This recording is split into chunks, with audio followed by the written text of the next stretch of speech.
We'd love to see the support for the teams in our area. Thanks for joining us again for the Rundown. Ron Burke, Bethany Miller kicking off with the #1 ranked team in Class 6A on the Rundown. Well, that is right, Ron. The Rio Rancho Rams taking on Atrisco Heritage Academy as Sky 7 flew over Rio Rancho. One of many stops on the night, of course.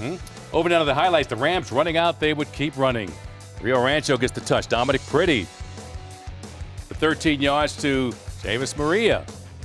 Atrisco's defense trying to get it going. Pretty looking downfield. Can't find anyone. Tries to get away. He is dropped for no gain. Sack. Rio Rancho. Special teams are special. They blocked the punt for the touchdown. Lucas Lucero and Carlos Archuleta with the block. Andres Villalobos with the punt, recovered by Marcus Wright, who runs it in for the Rio Rancho touch. It's a 14-0 lead there. And then Dean Marquez picked off by Christopher Fox. Zach Vigil says, I'll take it from here. 25 yards out. Shakes the defender. Take that stiff arm. Makes it 44-0 Rio Rancho at halftime. This one a runaway. The Rams win by the mercy rule, 50-0. Live at the game is our own Angel Salcido, who brings us some insight on this team's collision course against the two-time defending state champs 2 weeks from now. Angel. Hey guys, yeah, usually when we do this stuff I have something to show you, but take a look behind me. It's completely empty. The stadium is empty, and that's because of the mercy rule. That brings the Rams to 6-0, but the #2 ranked Cleveland Storm, they are 8-0, and they're coming off of a big victory against the Volcano Vista Hawks. Now, I talked to running back Zach Vigil about what the matchup means to him and what he's looking forward to. They're a great team, great program. They got a great team up there. I respect them a lot. I just need to be Zach Vigil, basically, just make sure everyone keeps their head straight and just make sure I'm doing my job, make sure everyone's doing their 111th, and we'll be good. Yeah, and they've got a tough 2 weeks coming up. They have the Volcano Vista Hawks next Friday, and the week after that, that's the matchup we've all been waiting for. The Rio Rancho Rams versus the Cleveland Storm. We'll make sure to be there. I'm live at Rio Rancho. Hi, Angel Salcido, KOAT, Action 7 News. I love that insight, Angel. Thank you. We'll go over to Milne Stadium now as Sky 7 would give us a beautiful bird's eye view. The Valley Vikings taking on the #2 ranked Los Lunas Tigers, looking to remain unbeaten on the season with a win tonight. Valley, of course, they're looking to pull off a big upset. Vikings down 28-0 in the second quarter. Caden Hohola ready to spark a comeback for Valley. We'll start with this. A touchdown throw to Adrian Melendez, the senior. Untouched in the end zone. Vikings, they cut into that Tigers lead 28-7. We'll go to the next offensive possession for Los Lunas. Quarterback Paul Searman swings out, cuts up the middle, and absolutely refuses to go down. What a run by the Tigers quarterback. That sets up a first down, and they capitalize too. Searman's up top to Amelia Mora. Just like that, Tigers extend their lead, but they do not convert the 2 points, so it's 34-7 Los Lunas. Vikings go back on offense. Hohola hits the air, but it's Dominic Trujillo. He comes down with the rock. That's an INT. He's got room to run after the pick too. Eventually, finally pushed out of bounds near midfield by the Vikings, and Tigers make it count. Paul Searman hands it off to Carlos Searmans. He dives into the end zone. Los Lunas dominating before halftime. Tigers will take it the distance too. They remain undefeated. 54-7 the final over Valley. Sky 7 was also covering over Community Stadium tonight. We were getting all the angles from across the metro. Maybe that's Albuquerque Academy there. We're looking to show you Cibola and West Mesa. Maybe the Cougars would be on offense for Aiden Chavez. There we go. Community Stadium. Look at that beautiful view there. Cibola hosting West Mesa. The Cougars on offense. They need just 3 plays and 1 minute to make this happen. Aiden Chavez to Nathan Lopez. He shakes 2 tacklers there. A 3rd tackler here. That's 4. Breaking free down the sideline. Now he's almost caught near the pylon, but instead, a 5th tackler just shaken off. Lopez for Bay Dirt. Cibola takes a 7-0 lead. Players, coaches, and the student section, they're all hyped for that quick start in this one. Cougars would get the ball back. This time, Chavez hands it off to Anthony Garcia. It's a solid first down run here by the senior, and they're in the red zone now. Chavez, who does he hand it off to? Who else? Anthony Garcia untouched up the middle.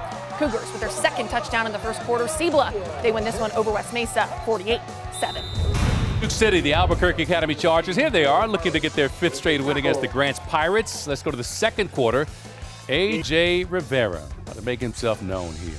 Junior takes his time in the pocket, surveys the field. That's Kellen Garrett. That's a 61-yard touchdown for the Academy. Chargers on the board first. They lead 7-0. Rivera putting in the work off the field, too. You know, it's a mind game. It's not just all physical. Game planning with his coaches on the sideline, setting them up for later. Chargers get the ball back midway through the second quarter. Rivera pitching out to Cole Conway, and he just bulls his way past the Pirates defenders to pick up the first down. In the red zone is Conway getting the call. Big man going right up the gut with the Chargers' second TD of the day. And Academy shuts out Grant's 48-zip. It's the Chargers' 5th win in a row. The beautiful night continues as we fly over to Wilson Stadium now. Manzano taking on Clovis. Let's go down and check out the action. Clovis with the defense getting things going. A bad snap recovered by the Wildcats, and they're now in business on offense because it sets up a pass over the middle, downfield, reeled in by Jaden Carrillo, and he's going to take it in for the touch. 7-0 Clovis. But Manzano not going to go down without a fight. Jalen Thompson, he'll turn the corner and then eat up yardage. Rumbling for the long gain and the first down and more, and finally brought down by the only defender who could stop him. So the Monarchs would look for the equalizer. The quarterback on the move, scrambling. Looks like he has something working here. Then pick comes out of the blanket. Another fumble by Manzano, and Clovis would recover. Wildcats would capitalize too in the red zone with the QB keeper. They'll get it done. The Wildcats win it tonight by a score of 28-0. Anytime I need to go to them for something unfootball related, they're always here and just watch over me and just make sure everything's okay in my life. One high school football program making it more than just football. Their plan to help students progress not only on the field, but in life. That story is next. 3, 2, 1,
It's a grueling 4-year process to turn a freshman football player into a college-ready recruit. Angel Salcido is back live with us. Angel, you spent a day with the Rio Rancho Rams to learn more about their player development.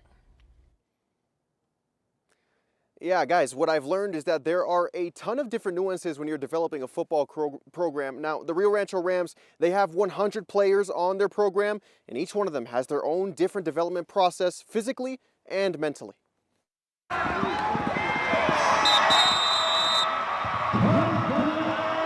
There's no trick to developing a high school athlete. Is there a magic pill? No. So how do you turn a 13-year-old freshman into a college-ready football player? We start in the weight room. This is not where you start, it's where you're going to finish. And then it's up to the coaches for us to determine how we're going to get them there. Zach Vigil is Rio Rancho's senior running back. He's been a varsity Ram for 4 years now. So what's changed? I feel like I've improved in my maturity, most of all. Now he's being looked at by schools like UCLA and UNM. Text from kids that are like 12 years old saying how they look up to me, man. I'm just like, wow. But he tells us all the credit goes to his coaching staff. Anytime I need to go to them for something unfootball related, they're always here and just watch over me and just make sure everything's okay in my life. I think this program produces great talent. That's the main reason why I moved up here. But what about the players who don't make varsity from day one? Every kid is different. You know, some kids, you know, you kind of got to drag them along. I mean, some kids, they're going to be the first one in the room every day. You don't have to worry about them. Just being persistent and staying with it and staying with the program and doing the things that you're asked. Yeah, the Rams have 24 seniors on their squad this year, so they may be a little bit shorthanded on veterans next year, but Coach Pannoni tells me they'll be more than ready to produce another top-notch squad next season. I'm live at Rio Rancho High, Angel Salcido, KOAT, Action 7 News. Well, Angel, thanks. The Rams will have to focus on the present for now, though. They face off against Volcano Vista and the Cleveland Storm back-to-back to wrap up the regular season. Back to the action to Moriarty now. The Pintos taking on the Milwaukee Valley Elks.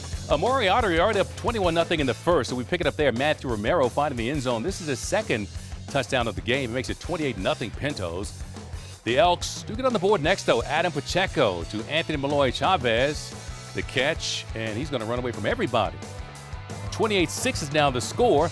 Moriarty squad not phased, though, because they're going to answer right back. Eric Wolf coming right at you. He's on his way somewhere. Yeah, clap him up, Coach. Here we go. He's coming at you with this touchdown run. The Pintos are rolling. I think I'll try this side. Nobody's there to defend him.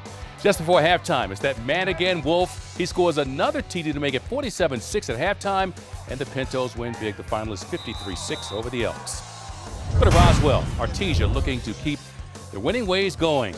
The Coyotes, though, get on the board first. Sebastian Mendoza on the sweep, dives into the end zone. Now the ball comes out, but the official does say it's a touchdown, so Roswell goes up 7-0. Bulldogs with the answer. Artesia in the red zone. Nate Taylor to Randall Hamilton, who's open. Bulldogs with 6 and a 2-point conversion take the 1-point lead, 8-7.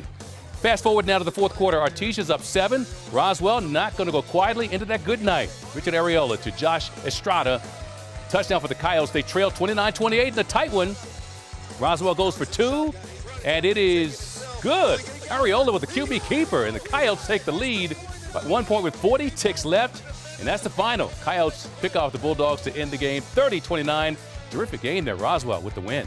Well, that wasn't the only good game. Some big games played yesterday as well. Cleveland down early. They rallied for the 44-33 win over Volcano Vista. They remain unbeaten. Another crazy comeback. Centennial, they were down 41-14 halfway through the third. They rallied to beat Las Cruces 42-41. And in a battle of the 5-win teams, St. Pius is a winner over Valencia 39-6. Let's go now to the college gridiron. UNM returns to University Stadium tomorrow night. The Lobos, hoping being home will spark a victory against Colorado State. After starting the season 2-0, the Lobos, they've dropped 4 in a row, including 2 in conference play. Now, Coach Danny Gonzalez, he acknowledged Air Force and San Diego State, UNM's most recent opponents. Both are the top 2 teams in the Mountain West. The Lobos, though, they're hoping to get a little help from the past as they put Dontrell Moore into the Ring of Honor.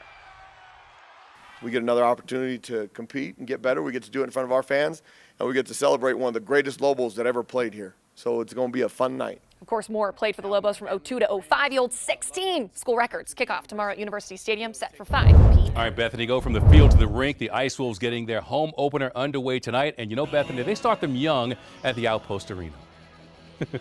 In the first period, tensions running high. A fight breaks out between an Ice Wolf and an Ice Ray of Corpus Christi. 2 players kicked out of this game.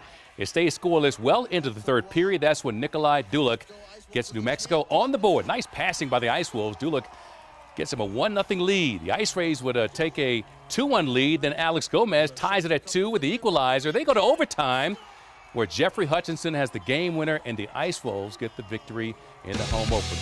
We're coming right back.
Well, of course, Ron, there is so many games on the docket tomorrow. 4 high school football matchups. You'll take a look at them now. 3 at 1 o'clock, 1 at 5 o'clock, and of course, what everybody's looking forward to when you think about a Lobo fan, against Colorado State tomorrow at University Stadium. That kickoff slated for 5 p.m. I'll have all those highlights tomorrow night. I know at you 10. will. High school and college tomorrow. Thanks for joining us for the rundown. Make sure to continue to follow us here on KOAT. Well, don't forget to come back again next week as we bring highlights to you from across the state. Have a good night.